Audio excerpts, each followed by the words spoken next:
তো আমাদের smart Galaxy coaching centre কোথায় রয়েছে, সেটা রয়েছে বালুরঘাটে।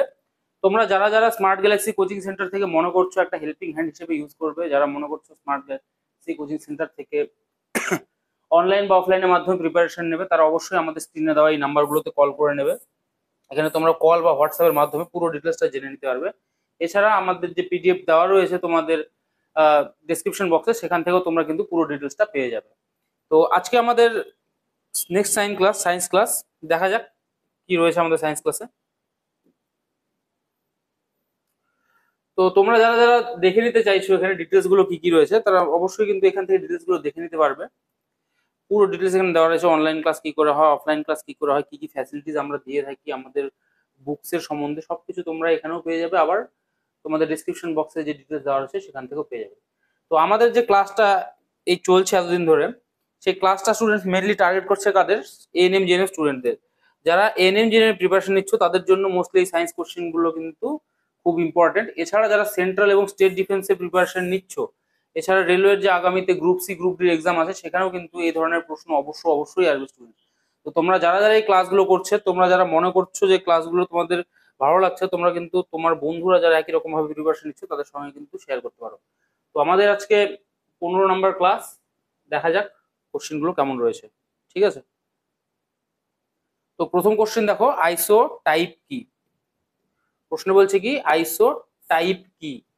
আইসো টাইপ কি স্টুডেন্ট? আইসোটোপ না কিন্তু, হ্যাঁ আইসোটোপ হচ্ছে ফিজিক্স কেমিস্ট্রির কোশ্চেন, এটা হচ্ছে বায়োলজির কোশ্চেন বা জীববিজ্ঞানের কোশ্চেন। এখানে কি বলছে আইসো টাইপ কি? প্রশ্নটা প্রথমে ভালো করে দেখবে, এখানে কিন্তু কনফিউশন প্রশ্ন তোমাদের আসবে। তো আইসো টাইপ কি? হুবহু মিল যুক্ত টাইপ। তো বিজ্ঞানের ক্ষেত্রে টাইপ বলতে কাকে বোঝানো হচ্ছে? যদি বলি মানুষের ক্ষেত্রে, মানুষ হচ্ছে এক ধরনের টাইপ বলতে পারো, ছাগল এক ধরনের টাইপ বলতে পারো। জীবের, যে কোনো জীবের একই রকম বৈশিষ্ট্য থাকলে পরে তাদেরকে টাইপ বলা হয়। তো সেই রকম হুবহু মিলযুক্ত যে টাইপ গুলো তাদেরকে কি বলা হয়? আইসো টাইপ। এবার দেখো কি বলছি, বৃক্ষ জাতীয় গাছের সঙ্গে গুল্ম জাতীয় গাছের মিল থাকে না, কিন্তু যখন মিল থাকছে তখন তাদেরকে কিন্তু আইসো টাইপ বলা হবে। ঠিক আছে, মানুষের সঙ্গে বানরের কিছুটা মিল রয়েছে, তাহলে কি মানুষ আর বানর কিন্তু আইসো টাইপের মধ্যে পড়ছে। এরকম যখন মিল থাকবে, হুবহু মিল, তখন তাদেরকে আইসো টাইপ বলা হবে। ওকে, নেক্সট প্রশ্ন কি বলছে দেখো, ধারকত্ব এসআই একক কি? তো ধারকত্ব কি স্টুডেন্টস? ধারকত্ব হচ্ছে, ধারকত্বর ইংলিশ কি? ক্যাপাসিট্যান্স। তো ক্যাপাসিট্যান্সটা কোথা থেকে আসছে? ক্যাপাসিটার, ক্যাপাসিটার থেকে আসছে ধারকত্ব। তো একটা ক্যাপাসিটারের মধ্যে কি হয়, এরকম দুটি অ্যানোড এবং ক্যাথোড থাকে। সেক্ষেত্রে কি করানো হয়, এই দুটিকে চার্জ করা হয় পজিটিভ এবং নেগেটিভ আধান দিয়ে। এর ফলে কি হয়, এটাতে কিছুটা আধান সঞ্চিত হয়, এটাতে কিছুটা আধান সঞ্চিত হয়। ঠিক আছে, এই যে আধান দুগুলো, এই দুটো সঞ্চিত হচ্ছে, এই দুটো আধান, এই যে আধানগুলো সঞ্চিত থাকছে, এই সঞ্চিত থাকার যে টোটাল ঘটনাটাকে, এটাকে বলা হচ্ছে কিন্তু ধারকত্ব। এই যে এই পদার্থটার যে আধানটা ধারণ করার ক্ষমতাটা, সেটাকে বলা হচ্ছে ধারকত্ব। শুধু এই পদার্থটা এখানে ধারকত্ব পজিটিভ নেগেটিভ হচ্ছে, কিন্তু এই টোটাল সিস্টেমটা এখানে বানানো হয়েছে, সেটাকে কিন্তু আমরা মাপছি ধারকত্ব হিসাবে। এবং ধারকত্বের একক কি বলছে? ফ্যারাড। ফ্যারাড বলা হচ্ছে ধারকত্বের একককে। ওকে, নেক্সট কোশ্চেন কি আছে দেখো। আচ্ছা, বিবর্তন পদ্ধতিটি কে ব্যাখ্যা করে? এখানে বলা আছে কে ব্যাখ্যা করে, কিন্তু অ্যান্সার দেওয়া আছে দেখো ক্লাডোগ্রাম। হ্যাঁ, ক্লাডোগ্রাম। তোমাদের মনে হতেই পারে যে ক্লাডোগ্রাম নামের হয়তো কোনো ব্যক্তি বিবর্তন পদ্ধতি বা রেভলিউশন যে পদ্ধতি, যে ইভলিউশন পদ্ধতি, সেটাকে ব্যাখ্যা করে। ইভলিউশন পদ্ধতি মানে কি, মানুষ যে ওই ব্যাকটেরিয়া থেকে শুরু করে জলজ জীব, সেখান থেকে স্থলে আসা কোনো এক জীব, তারপরে ধীরে ধীরে ধীরে ধীরে করতে করতে বাদর, বাদর থেকে যে মানুষের রূপান্তর হওয়ার ঘটনাটা, এই যে ঘটনাটা, এটাকে বলা হচ্ছে বিবর্তন। তো এই বিবর্তনটাকে কে ব্যাখ্যা করে? এখানে অ্যান্সার দেওয়া আছে ক্লাডোগ্রাম। কিন্তু ক্লাডোগ্রাম অ্যাকচুয়ালি কিন্তু কোনো ব্যক্তি না, ক্লাডোগ্রাম হচ্ছে একটা গ্রাফ, একটা গ্রাফ। তো এখানে প্রশ্নটা এরকম হবে, বিবর্তন পদ্ধতিটি কি দ্বারা ব্যাখ্যা করা যায়? কি দ্বারা ব্যাখ্যা করা যায়? এরকম ট্রিকি কোশ্চেন আমি রাখবো স্টুডেন্টস তোমাদের সবার জন্য, যাতে তোমাদের বুঝতে এবং যখন কোশ্চেন অ্যান্সার হবে, যখন তোমরা রিয়েল এক্সামে বসে কোশ্চেন গুলো অ্যান্সার করবে, তখন যাতে তোমরা এই ধরনের ব্যাপারগুলো লক্ষ্য করো। ঠিক আছে, এরকম ব্যাপারগুলো লক্ষ্য না করার জন্য কিন্তু অনেক নেগেটিভ মার্কিংস চলে আসে স্টুডেন্টস। ঠিক আছে, অনেক নেগেটিভ মার্কিংস চলে আসে। তো প্রশ্নটা এরকম হবে, বিবর্তন পদ্ধতিটি কি দ্বারা ব্যাখ্যা করা যায়? তো সেক্ষেত্রে ক্লডোগ্রাম ইউজ করা হয়। ক্লডোগ্রাম কি? ক্লডোগ্রামে দেখানো হয় মানুষ প্রথম যে এককোষী জীব ছিল সেখান থেকে কি কি করে কি কি ইভলিউশনের মাধ্যমে মানুষে পরিণত হলো, ঠিক আছে, মানুষে পরিণত করলো। এরকম একই রকম ভাবে ডাইরেক্ট এরকম মানুষে পরিণত হয়নি, এই এককোষী জীব থেকে অ্যামিবার উৎপন্ন হয়েছে, স্পঞ্জের উৎপন্ন হয়েছে, তারপর বিভিন্ন রকম কীট পতঙ্গের উৎপন্ন হয়েছে। এইভাবে করে এই সাপোজ ধরে নিলাম একটা এককোষী কীট তৈরি হলো, সেখান থেকে প্রথমে তার কিছু সামান্য কিছু সংবহন পদ্ধতি তৈরি হলো, তারপর একটা বড় কীট তৈরি হলো। এভাবে মানুষের ক্ষেত্রেও যেটা হয়, মানুষের আগে বাদর ছিল, বাদরের আগে একরকম জীব ছিল, তারপর সামুদ্রিক কিছু জীব ছিল, এইভাবে করে যে বিবর্তন পদ্ধতিটা দেখানো হয় সেটা দেখানো হয় ক্লাডোগ্রামের মাধ্যমে। ওকে, নেক্সট কোশ্চেন দেখো, পরীক্ষাগারে আবিষ্কৃত কৃত্রিম কৃত্রিম মৌলিক পদার্থের সংখ্যা কতগুলি? পরীক্ষাগারে আবিষ্কৃত কৃত্রিম মৌলিক পদার্থের সংখ্যা কতগুলি? তো কৃত্রিম মৌলিক পদার্থের সংখ্যা হবে স্টুডেন্টস 26টি। এটা কিন্তু অবশ্যই মনে রাখতে হবে স্টুডেন্টস, যে আমাদের প্রাকৃতিক ভাবে প্রকৃতিতে প্রাপ্ত মৌলিক সংখ্যার পরিমাণ 92, আর কৃত্রিম ভাবে পাওয়া যায় 26টি। এই টোটাল কৃত্রিম মৌল কিন্তু পৃথিবীতে রয়েছে টোটাল 118টি। ওকে, বিভিন্ন রকম, এখন 3টা কোশ্চেনের অ্যান্সার বেরোলো, এরকম বিভিন্ন রকম প্রশ্নের মাধ্যমে কিন্তু তোমাদের অ্যান্সার গুলো বেরিয়ে আসবে। দেখো 26টি টোটাল আছে, এবং সর্বশেষ যে প্রাপ্ত সব থেকে বেশি যার পারমাণবিক সংখ্যা সেটাকে ইউরেনিয়াম। ইউরেনিয়ামের পারমাণবিক সংখ্যা কত? 92। এরপর তোমরা মনে করতেই পারো যে 93 থেকে তাহলে নিশ্চয়ই 118 পারমাণবিক সংখ্যা বিশিষ্ট যেগুলো সেগুলো পরীক্ষাগারে আবিষ্কৃত। আসলে সেটা হয় না। পরীক্ষাগারে যে সমস্ত কৃত্রিম মৌলগুলো আবিষ্কৃত হয়েছে তাদের মধ্যে মৌলিক যে পদার্থগুলো আবিষ্কার হয়েছে তাদের মধ্যে প্রথম যেটা আছে সেটা হচ্ছে 95 পারমাণবিক সংখ্যা, সেখান থেকে শুরু করে 115 অব্দি, সরি 115 অব্দি, 115 অব্দি, 115, 95 থেকে 115 অব্দি সংখ্যা বিশিষ্ট পরমাণু সংখ্যা বিশিষ্ট যেগুলি সেগুলি কিন্তু পরীক্ষাগারে আবিষ্কৃত হয়েছে। ওকে, নেক্সট কোশ্চেন কি আছে দেখো। নেক্সট কোশ্চেন বলছে বৃহত্তম ভাইরাসের নাম কি? তো স্টুডেন্ট সবাই আমরা জানি ভাইরাসে কি খালি চোখে দেখা যায় না, তার মানে এটা একটা ব্যতিক্রম জিনিস। তো বৃহত্তম যে ভাইরাসের কথা বলা আছে, আপাতত মনে করো আপাতত আবিষ্কৃত যেটা সব থেকে বড় ভাইরাস সেটা হচ্ছে মেগা ভাইরাস। মেগা ভাইরাসকে সব থেকে বড় ভাইরাস হিসেবে গণ্য করা হয়। এছাড়াও এখনো অব্দি আরো বিভিন্ন রকম বড় বড় ভাইরাসের আবিষ্কার চলছে। ইতিমধ্যে 2017 সালে একটা নতুন বৃহত্তম ভাইরাসের খোঁজ পাওয়া গেছে, যেটার নাম মিমি মিমি ভাইরাস। ঠিক আছে, কিন্তু এটা এখনো অব্দি প্রমাণিত হয়নি বা কেউ প্রমাণ করে উঠতে পারেনি যেটা সম্পূর্ণরূপে ভাইরাস, জন্য কিন্তু এটা এখনো অব্দি আমাদের পাঠ্যপুস্তকে আসেনি। এর আগে যেটা আবিষ্কৃত হয়েছে সেটা হচ্ছে মেগা ভাইরাস। এর আয়তন কত? 440, এর ব্যাস 440 nm, 440 nm ন্যানোমিটার। এই এনএম মানে কিন্তু ন্যানোমিটার, 440 ন্যানোমিটার সাইজের। তো 440 ন্যানোমিটার আরো কি জিনিস হয় স্টুডেন্টস? 440 ন্যানোমিটার হয় হচ্ছে অতিবেগুনি রশ্মির তরঙ্গ দৈর্ঘ্য। অতিবেগুনি রশ্মির তরঙ্গ দৈর্ঘ্যের সাইজও কিন্তু 440 nm হয়ে থাকে। ঠিক আছে, নেক্সট কোশ্চেন কি আছে দেখো, অতি বৃহৎ দৈর্ঘ্য মাপার একক। অতি বৃহৎ দৈর্ঘ্য মাপার একক, তো অতি বৃহৎ যে সমস্ত দৈর্ঘ্যগুলি মাপা হয় সেগুলো কি কাজে মাপা হয়? মেইনলি স্টুডেন্টস একটা গ্রহ থেকে আরেকটা গ্রহের দূরত্ব, গ্রহ থেকে নক্ষত্রের দূরত্ব, এছাড়া মনে করো কারো কোনো বড় নক্ষত্রের ব্যাস মাপার জন্য, এই সমস্ত ক্ষেত্রে কিন্তু অতি বৃহৎ দৈর্ঘ্য মাপার এককগুলি ব্যবহার করা হয়। ঠিক আছে, তো এই অতি বৃহৎ দৈর্ঘ্য মাপার এককগুলি কি কি? প্রথমে আছে অ্যাস্ট্রোনমিক্যাল ইউনিট বা AU, তারপরে আছে আলোকবর্ষ বা লাইট ইয়ার। ওকে, তারপরে আছে পারসেক, তারপরে রয়েছে পারসেক। ঠিক আছে, পারসেককে কি দিয়ে চিহ্নিত করা হয় স্টুডেন্ট? সেটা হচ্ছে পিসি। ওকে, অ্যাস্ট্রোনমিক্যাল ইউনিটকে বলা হয় AU, আলোকবর্ষকে বলা হচ্ছে LY, পারসেককে বলা হচ্ছে পিসি। তো এগুলো দিয়ে অতি বৃহৎ দৈর্ঘ্য মাপার একক ব্যবহার করা হয়। এবার তোমরা যারা যারা মনে করছো যে এগুলোর মধ্যে সম্পর্ক কি রয়েছে বা কিলোমিটার যদি প্রকাশ করা হয় তাহলে কি হবে, যেমন এক অ্যাস্ট্রোনমিক্যাল ইউনিট মানে, এক অ্যাস্ট্রোনমিক্যাল ইউনিট কোনটাকে বলা হয়? যে পৃথিবীর যে কক্ষপথ রয়েছে, পৃথিবীর যে কক্ষপথ রয়েছে তার ব্যাসার্ধ, পৃথিবীর যে কক্ষপথ রয়েছে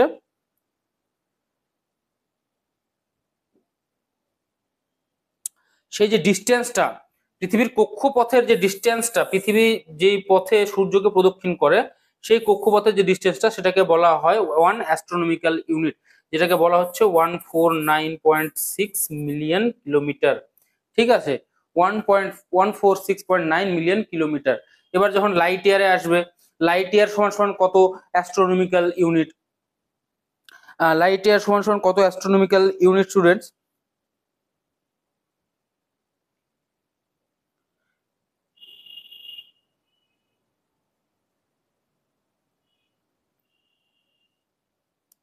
লাইট ইয়ার সমান সমান কত অ্যাস্ট্রোনমিক্যাল ইউনিট? তো আচ্ছা, এটা আমার এখন মনে পড়ছে না।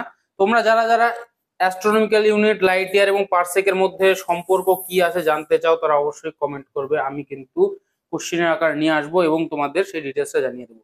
মাঝখানে কয়দিন স্টুডেন্টস একটু মেডিকেল এমার্জেন্সির কারণে আমি থাকতে পারিনি। তোমাদের ক্লাসগুলো আগে যেভাবে চলছিল সেই একই রকম ভাবে আবার চলতে থাকবে। তো তোমরা যারা যারা রেগুলারলি ক্লাসগুলো করছো অবশ্যই ফলো করবে, শেয়ার করবে, কমেন্ট করবে এবং লাইক করবে।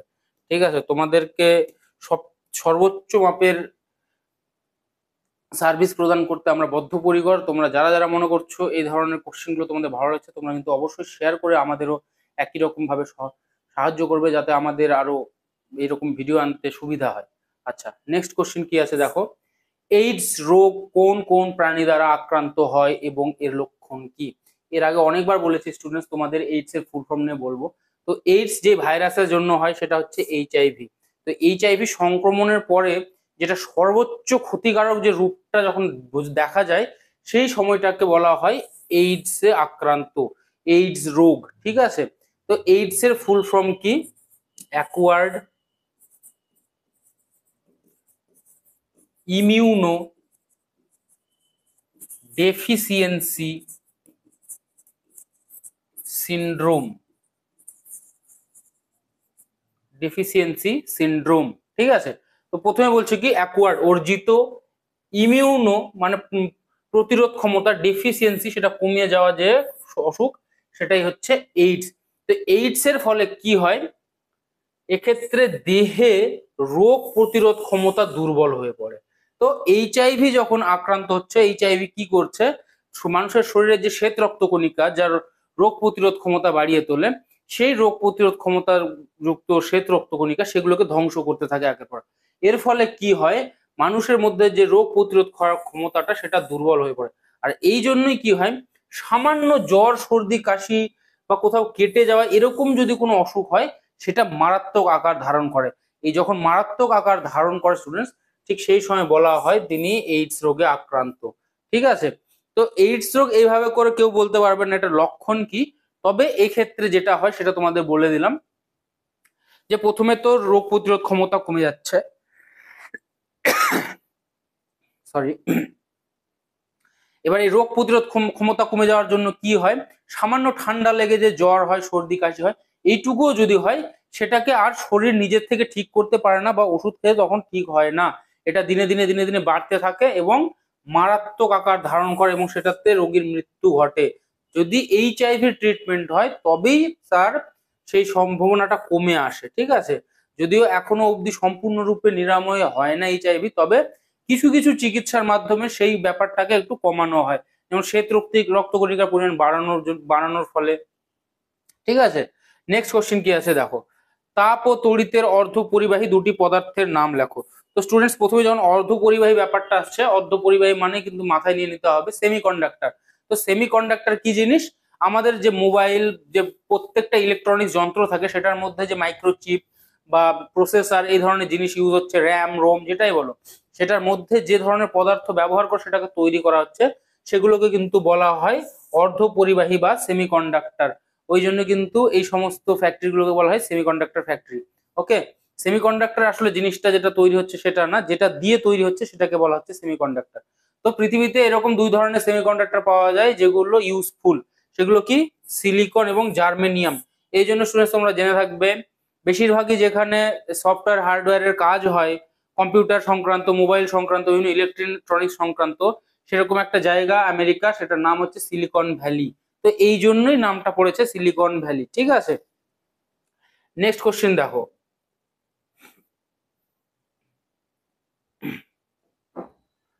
গুটি বসন্ত রোগ কোন প্রাণী দ্বারা আক্রান্ত হয় এবং এর সংক্রমণ পদ্ধতি কি? তো গুটি বসন্ত রোগ কিসের দ্বারা আক্রান্ত হয়? সেটা আক্রান্ত হয় হচ্ছে ভ্যারিওলা ভাইরাস দিয়ে। ভ্যারিওলা ভাইরাস কিন্তু আক্রান্ত যখন শরীরে হয় তখন গুটি বসন্ত লক্ষ্য করা যায়। এটা মূলত কি বায়ুর মাধ্যমে সংক্রামিত হয়। বায়ুর মাধ্যমে মানে নিঃশ্বাস প্রশ্বাসের মাধ্যমে এটা শরীরে প্রবেশ করে এবং শরীরকে সংক্রমিত করে, ঠিক আছে। তো গুটি বসন্ত মেনলি হিউম্যানের উপরই অ্যাটাক করে এবং হিউম্যানই কিন্তু এর দ্বারা আক্রান্ত হয়। নেক্সট কি, গুটি বসন্তের টিকা আবিষ্কার করেছিল কে? এডওয়ার্ড জেনার আবিষ্কার করেছিল গুটি বসন্তের টিকা, ঠিক আছে। গুটি বসন্তের এমনি কোনো যদি চিকিৎসা পদ্ধতি বলে সেটাকে সাপোর্টিং চিকিৎসার মাধ্যমে কিন্তু গুটি বসন্তের চিকিৎসা করা হয়। এমনি গুটি বসন্ত চিকিৎসা করার জন্য মানে ডাইরেক্ট কোনো ওষুধ নেই, যেরকম সিমটমস থাকে পেশেন্টের মধ্যে তার উপর ডিপেন্ড করে চিকিৎসা হয়, কিন্তু এর টিকা নেওয়ার মাধ্যমে এর প্রতিকার সম্ভব। মানে গুটি বসন্ত হওয়ার আগে যদি কেউ টিকা ইউজ করে তাহলে তার গুটি বসন্ত হওয়ার সম্ভাবনা অনেকটাই কমে যায়, ঠিক আছে। নেক্সট কোশ্চেন দেখো, প্লবতার ধারণা ও পরিমাপ কে আবিষ্কার করেন? প্লবতার ধারণা ও পরিমাপ। তো প্লবতা কি জিনিস? প্লবতা হচ্ছে দেখো তোমরা দেখে থাকবে জলের মধ্যে একটা নুড়ি ফেলে মারলে সেই নুড়িটা ডুবে যাচ্ছে, কিন্তু একটা পাটকাঠি বা একটা কাঠের টুকরো ছুঁড়ে দিলে পরে কিন্তু সেটা ভাসতে থাকে। তো এই যে ঘটনাটা, একটা জিনিস ডুবে যাচ্ছে একটা জিনিস ভাসছে, তার জন্য যে কারণটা, সেই কারণটাকেই বলা হচ্ছে প্লবতা। তো এটার ব্যাখ্যা, এর ধারণা ও ব্যাখ্যা ও পরিমাপ কে করেন? অর্কিমিডিসে প্লবতার ধারণা ব্যাখ্যা করেন, ঠিক আছে। তো প্লবতা ব্যাপারটা কি জন্য ঘটে? প্লবতা মেনলি ঘটে যেই জন্য যে পদার্থটাকে আমি জলে রাখছি বা ছুড়ছি বা গ্যাসে, জলে হোক বা গ্যাসে, সেই পদার্থ দ্বারা যে পরিমাণ তরল বা গ্যাস অপসারিত হচ্ছে, আমি যখন কোনো জিনিস ছুড়ছি সেখানে সেটা দ্বারা তো কোনো একটু জল সরে যাচ্ছে, সেই সরে যাওয়া জলের ওজন যদি, সরে যাওয়া গ্যাসের ওজন যদি আমি যে পদার্থটা ছুড়ে দিলাম তার ওজনের চেয়ে বেশি হয়, জলের ওজন যদি বেশি হয় ছুড়ে দেওয়া পদার্থের ওজনের চেয়ে, তাহলে সেই পদার্থটা কি হবে? জলে ভাসবে। আর যদি কম হয় তাহলে ডুবে যাবে। আর একটা ব্যাপার কি, সেটা হচ্ছে যে পদার্থটাকে জলে ছোড়া হচ্ছে বা গ্যাসে ছোড়া হচ্ছে তার ঘনত্বের উপর ডিপেন্ড করে। যদি আমি একটা পাথরকে ছুড়ি, পাথর জলে ডুবে যাচ্ছে কারণ পাথরের ঘনত্ব জলের থেকে বেশি। আর যদি এখন কাঠকে ছুড়ে দিই, সেই কাঠটা জলের উপর ভাসছে, তার জন্য কি বোঝাচ্ছে? যে কাঠ জলের ঘনত্বের চেয়ে কম। এবার আরেকটা ব্যাপার থাকে, সেটা হচ্ছে আংশিক নিমজ্জিত। আমি জলের মধ্যে কোনো জিনিস ছুড়লাম, সেটা অর্ধেক ডুবলো অর্ধেক ভাসলো, সেক্ষেত্রে কি হয়? জল এবং সেই পদার্থের ওজন সমান, অপসারিত জল অপসারিত গ্যাস এবং সেই পদার্থের ওজন সমান জন্য সেটা কিন্তু জলে আংশিক নিমজ্জিত বা আংশিক ভাসতে থাকে। এই ঘটনাটাকে, এই যে অপসারিত জল বা গ্যাস, সে ব্যাপারটাকে বলা হচ্ছে প্লবতা, ঠিক আছে। নেক্সট কোশ্চিন কি আছে দেখো, টিটেনাস রোগ কোন ব্যাকটেরিয়া দ্বারা আক্রান্ত হয় এবং এর সংক্রমণ পদ্ধতি কি? তো স্টুডেন্টস এবার কিন্তু মাথায় ঢুকিয়ে নাও এই জিনিসটা, টিটেনাস কিন্তু ভাইরাস দ্বারা আক্রান্ত হয় না বা প্রোটোজোয়া দ্বারা আক্রান্ত হয় না, টিটেনাস আক্রান্ত হচ্ছে ব্যাকটেরিয়া দ্বারা। কিন্তু যখন গুটি বসন্ত বলছি তখন কিন্তু ভাইরাসের গল্প আসছে, হ্যাঁ। এইডস এর ক্ষেত্রে ভাইরাস আসছে, করোনার ক্ষেত্রে ভাইরাস আসছে। টিটেনাস কিন্তু ব্যাকটেরিয়া দ্বারা আক্রান্ত হয়। এরকম ব্যাকটেরিয়া দ্বারা আরো কি কি রোগ আক্রান্ত হয়, এই সমস্ত ব্যাপার যদি তোমাদের মনে হয় যে জানা দরকার আছে এবং ইন্টারেস্টিং ওয়েতে, তোমরা অবশ্যই কমেন্ট করবে, আমি কিন্তু কোশ্চেনের মাধ্যমে সেগুলো বুঝিয়ে দেবো।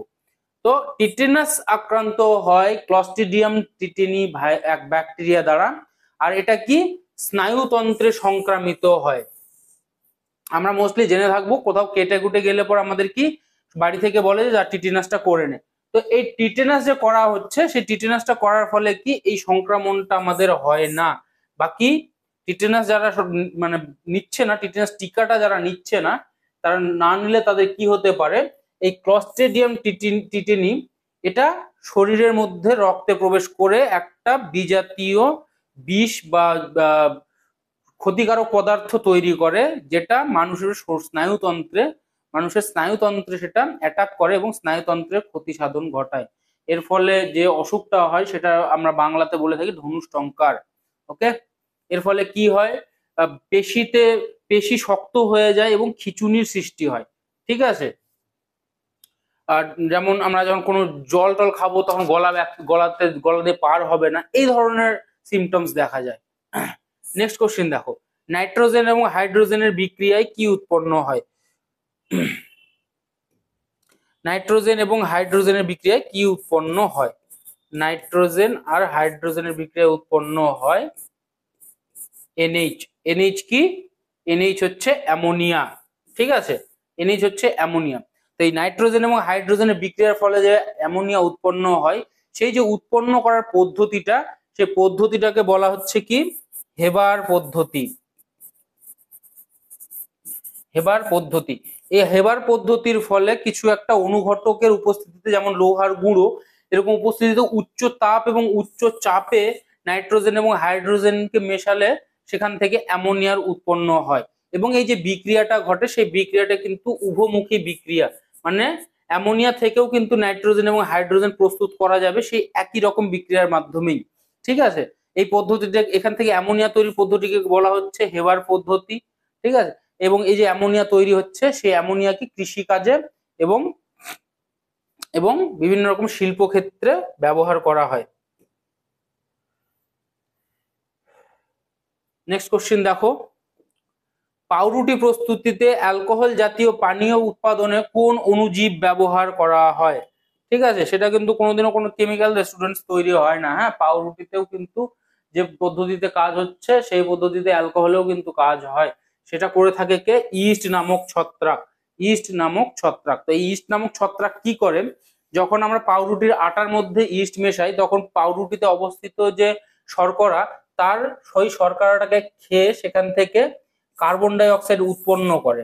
এর ফলে কি হয়? ওই আটার মধ্যে দেখবে হাওয়ার বুদবুদ তৈরি হয়, সেগুলো কি? কার্বন ডাই অক্সাইড তৈরি হয়। সেটা কে করছে? ইস্ট করছে। অ্যালকোহলের ক্ষেত্রেও সেম। অ্যালকোহল কি হয়? একটা মিষ্টি জাতীয় তরল থেকে প্রস্তুত করা হয়। এই মিষ্টি জাতীয় তরলের মধ্যে কি থাকছে? শর্করা থাকছে।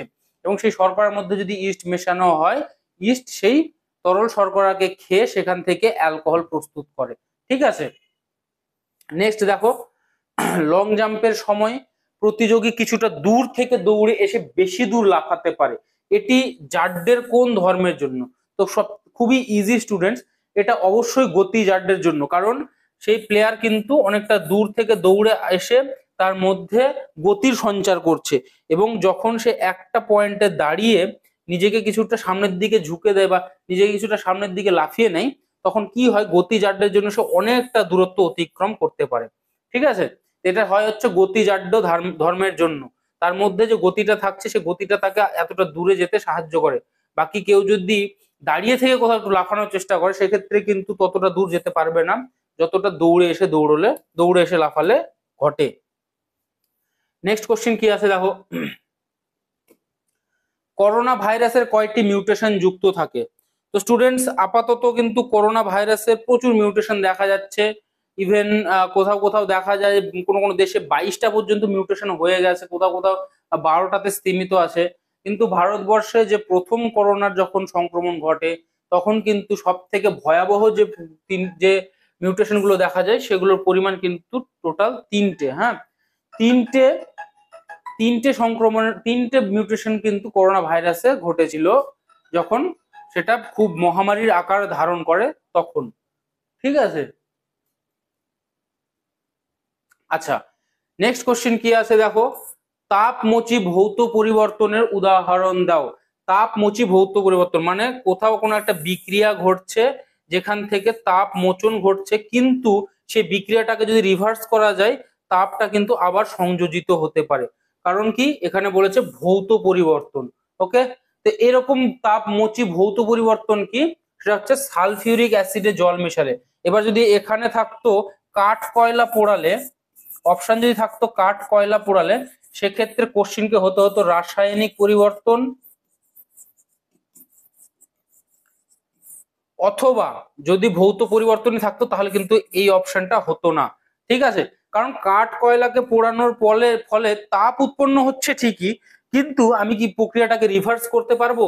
যে আমি পুড়ে যে পদার্থটা উৎপন্ন হয়, যে ছাইটা তৈরি হয়, সেই ছাইয়ের মধ্যে কি কার্বন ডাই অক্সাইড মিশিয়ে আমি আবার কাঠ কয়লা তৈরি করতে পারবো? পারবো না।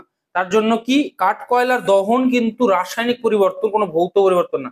কিন্তু সালফিউরিক অ্যাসিডে জল মেশানোটা কিন্তু একটা ভৌত পরিবর্তনের উদাহরণ, তাও আবার তাপমোচী। তো এই জন্য কি বলা হয়, সালফিউরিক অ্যাসিড যদি কোনো পাত্রে নেওয়া থাকে, সেই পাত্রের মধ্যে কিন্তু দুম করে তুমি জল ঢেলে দিলে সেক্ষেত্রে অ্যাক্সিডেন্ট ঘটতে পারে। কারণ তার ফলে এত তাপ উৎপন্ন হয় যে জলটা ফুটতে শুরু করে, এবং এই জলটা ফুটতে শুরু করার সঙ্গে সঙ্গে কি হয়, ওই জল ফোটার সঙ্গে সঙ্গে কিছুটা অ্যাসিডও কিন্তু চারিদিকে ছিটিয়ে পড়ে। তো এই জন্য কি করা হয়, সালফিউরিক অ্যাসিডে জল মেশানোর সময় খুব ধীরে ধীরে ধীরে ধীরে জলটা মেশানো হয়, যাতে করে তাপটা সেখান থেকে ধীরে ধীরে অপসারিত হতে পারে, তাপটা একবারে যাতে বেরিয়ে না আসে। ওকে, নেক্সট কোশ্চেন দেখো। আচ্ছা, অন্ত্রে ভিটামিনকে সংশ্লেষ করে আমাদের উপকার করে কে? তো অন্ত্রে ভিটামিন সংশ্লেষ করে, এখানে প্রশ্নে আরেকটু দিতে হতো, সেটা হচ্ছে অন্ত্রে কোন ব্যাকটেরিয়া ভিটামিনকে সংশ্লেষ করে করে আমাদের উপকার করে। তার মানে নিশ্চয়ই যে ব্যাকটেরিয়া আমাদের অন্ত্রের ভিটামিনকে সংশ্লেষ করছে সেটা একটা গুড ব্যাকটেরিয়ার উদাহরণ বা একটা ভালো ব্যাকটেরিয়ার উদাহরণ। ব্যাকটেরিয়া তো মেনলি আমরা জেনে থাকি ব্যাকটেরিয়া, ভাইরাস, প্রোটোজোয়া এগুলো আমাদের ক্ষতি করে থাকে, কিন্তু তাদের মধ্যেও কিছু কিছু ভাইরাস ব্যাকটেরিয়া থাকে যেগুলো আমাদের উপকারে আসে। তো তার মধ্যে এটাও একটা ব্যাকটেরিয়া। তো মেন আমরা যেটা উপকারী ব্যাকটেরিয়ার নাম জানি সেটা উপকারী ব্যাকটেরিয়ার নাম জানি সেটা হচ্ছে ফাজ ভাইরাস। ঠিক আছে, এছাড়াও কিন্তু রয়েছে তার মধ্যে কি এস্টেরিসিয়া কোলাই। ঠিক আছে, যার শর্ট ফর্ম কি ইকোলাই। হ্যাঁ, ইকোলাই। তো ইকোলাই কি করে, অন্ত্রের মধ্যে ভিটামিন কে সংশ্লেষ করে। কোন ভিটামিন? ভিটামিন কে সংশ্লেষ করে কোন ব্যাকটেরিয়া যদি বলা হয় তাহলে কি হবে, এস্টেরিসিয়া কোলাই বা ইকোলাই ভিটামিন কে সংশ্লেষ করে। এবং ভিটামিন কে সংশ্লেষের মাধ্যমে কি হয়, আমাদের রক্ততঞ্চন যেটা সেই পদ্ধতিটা স্বাভাবিক থাকে। ঠিক আছে, নেক্সট কোশ্চেন দেখো। 1 হর্স পাওয়ার সমান কত ওয়াট? 1 হর্স পাওয়ার সমান কত ওয়াট? তো হর্স পাওয়ারের সঙ্গে ওয়াটের তাহলে একটা সম্পর্ক রয়েছে। হর্স পাওয়ার বলতে আমরা কি বুঝি, আমরা মেইনলি জানি কোনো মোটরের ক্ষেত্রে, কোনো ইঞ্জিনের ক্ষেত্রে তার ক্ষমতা কতখানি সেটাকে বলা হচ্ছে 1 হর্স পাওয়ার। তো সেটা আমরা যখন ক্ষমতার একক দেখছি সেটাও কিন্তু ওয়াটে প্রকাশ করা হয় স্টুডেন্টস। ঠিক আছে, তো কোনো এক বিজ্ঞানী, আমার নাম মনে পড়ছে না, তো কোনো এক বিজ্ঞানী বলে বলছি, কোনো এক বিজ্ঞানী বাষ্পচালিত ইঞ্জিন, যে স্টিম ইঞ্জিন আবিষ্কার করেছিল জেমস ওয়াট, সেই বাষ্পচালিত ইঞ্জিনের সঙ্গে ঘোড়ার গাড়ির তুলনা করার জন্য তিনি কিন্তু হর্স পাওয়ার নাম দিয়েছিলেন। ঠিক আছে, বাষ্পচালিত ইঞ্জিনের সঙ্গে ঘোড়ার গাড়ির তুলনা করার জন্য কিন্তু তিনি হর্স পাওয়ার নাম দিয়েছিলেন। সেই হর্স পাওয়ারকে যখন ওয়াটে মাপা যায় তখন দেখা যায় কত হয়, 746 ওয়াট, 746 ওয়াট। তার মানে কি হচ্ছে, 1 হর্স পাওয়ার মানে সেই মেশিনটা 746 জুল 1 সেকেন্ডে উৎপন্ন করছে। তার জন্য তাকে বলা হচ্ছে 1 হর্স পাওয়ার ক্ষমতা সম্পন্ন ইঞ্জিন। ওকে, নেক্সট কোশ্চেন কি আছে দেখো। পূর্ণ পরজীবী উদ্ভিদ কোনগুলি? পূর্ণ পরজীবী তার মানে নিশ্চয়ই আংশিক পরজীবী উদ্ভিদ আছে। তো তোমরা যারা আংশিক পরজীবী উদ্ভিদ সম্বন্ধে জানতে চাও অবশ্যই কমেন্ট করবে, আমি আংশিক পরজীবী উদ্ভিদ সম্বন্ধে বলে দেবো। তো পূর্ণ পরজীবী বলতে কি, পরজীবী হওয়ার জন্য যে সব বৈশিষ্ট্যগুলি থাকা দরকার সেই সম্পূর্ণটাই রয়েছে এদের মধ্যে, এদের মধ্যে কোনো ব্যতিক্রমী ব্যাপার নেই, এরা কমপ্লিটলি পরজীবী। তার মধ্যে মেনলি উদাহরণ হচ্ছে স্বর্ণলতা। স্বর্ণলতা কিন্তু এমনি তুলে কোনো প্লাস্টিকের পাত্রের মধ্যে যদি রোদ জলের মধ্যে রেখে দেওয়া যায়, তাকে যদি জল দেওয়া হয় প্রতিদিন, সূর্যের আলোর নিচে রাখা হয়, ও কিন্তু কোনো রকম ভাবেই বাঁচবে না, ও মরে যাবে। কিন্তু সেক্ষেত্রে একটা স্বর্ণলতাকে তুলে যদি একটা গাছের উপর রেখে দেওয়া হয়, সে কিন্তু ধীরে ধীরে ধীরে ধীরে বড় হবে এবং বংশ বিস্তার করবে। তো সেক্ষেত্রে কি দেখা যাচ্ছে, স্বর্ণলতা সম্পূর্ণরূপে পরজীবী। ঠিক আছে, তো এইরকম উদাহরণ হচ্ছে মেনলি স্বর্ণলতা। এছাড়া রাফলেশিয়া রয়েছে, মনোট্রোপা রয়েছে। এরা কি করছে, এরা মৃত পদার্থ থেকেও কিন্তু তাদের পুষ্টি সংগ্রহ করে থাকে। রাফলেশিয়া কি, রাফলেশিয়া একটু ফুলের মতো দেখতে, একটা বৃহৎ প্রকারের ছত্রাক হয়, মেনলি মালয়েশিয়ায় দেখা যায়, একে পৃথিবীর বৃহত্তম ফুলও বলা হয়। এছাড়া মনোট্রোপা পৃথিবীর উত্তর গোলার্ধের নাতিশীতোষ্ণ অঞ্চলগুলিতে পাওয়া যায় মনোট্রোপা। এই মনোট্রোপা অনেকটা ব্যাঙের ছাতার মতো, কিন্তু এখানে ছাতাটা ঠিক ছাতার মতো ছড়িয়ে থাকে না, একটু চারিদিকে একটু ঝুলে পড়ার মতো করে হয়ে থাকে, এরকম ধরনের হয়ে থাকে। তো এই হচ্ছে, এরা হচ্ছে কি পর্ণজীব, পূর্ণ পরজীবী। ঠিক আছে, তো পূর্ণ পরজীবী যদি কোশ্চেন স্টুডেন্ট, অফকোর্স এটাই থাকবে আমাদের ইয়ের মধ্যে, কিন্তু যদি তোমাদের এই ধরনের উদাহরণ থেকে এসে থাকে অবশ্যই কিন্তু মনে রাখতে হবে রাফলেশিয়া, মনোট্রোপা এবং স্বর্ণলতা এরা হচ্ছে পূর্ণ পরজীবীর উদাহরণ। নেক্সট কোশ্চেন এবং লাস্ট কোশ্চেন কি আছে দেখো। তো তোমরা যারা যারা মনে করছো এই যে ক্লাসগুলো হচ্ছে এগুলো আমাদের সম্পূর্ণ কিন্তু সায়েন্স বুক থেকে নেওয়া, ঠিক আছে?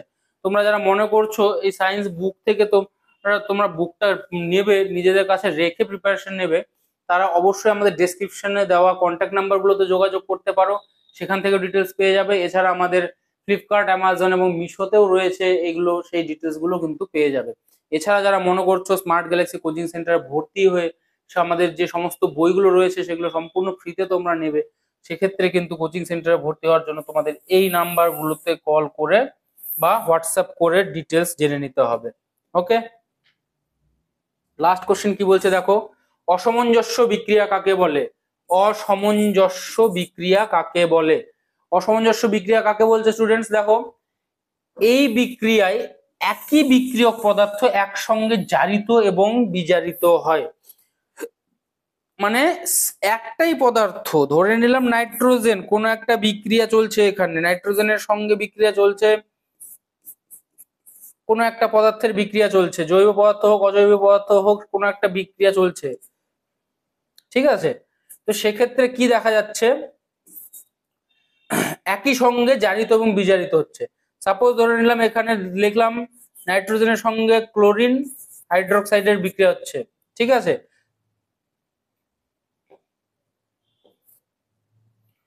নাইট্রোজেনের সঙ্গে ক্লোরিন হাইড্রোক্সাইডের বিক্রিয়া হচ্ছে, ঠিক আছে? সেক্ষেত্রে দুটো নাইট্রোজেন লাগবে আমার, কারণ একসঙ্গে জারণ হচ্ছে বিজারণ হচ্ছে। তো জারণটা ঘটলো কার সঙ্গে? ধরে নিলাম ক্লোরিনের সঙ্গে। তাহলে কি হচ্ছে, এখানে NCl একটা পদার্থ উৎপন্ন হচ্ছে এবং OH এর সঙ্গে একটা বিক্রিয়া হচ্ছে নাইট্রোজেনের, সেটা কি? বিজারণ হচ্ছে। এর ফলে NOH ঘটছে। এবার আমি একটু উল্টো বলে ফেললাম, হ্যাঁ, এক্ষেত্রে কি হতো, এক্ষেত্রে এরকম হতো যে যেহেতু এখানে হাইড্রোজেন আছে, এখানে ঘটতো জারণ এবং এখানে ঘটতো বিজারণ, এবং এই জারণ বিজারণ যখন একসঙ্গে ঘটছে তখন সেই বিক্রিয়াকে বলা হচ্ছে অসামঞ্জস্য বিক্রিয়া। অসামঞ্জস্য বিক্রিয়া, ঠিক আছে? তো এই ছিল আজকের ক্লাস স্টুডেন্টস।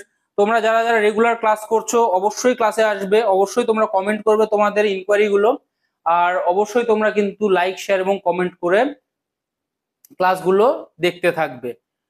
আজ এই অবধি, দেখা হচ্ছে নেক্সট ক্লাসে।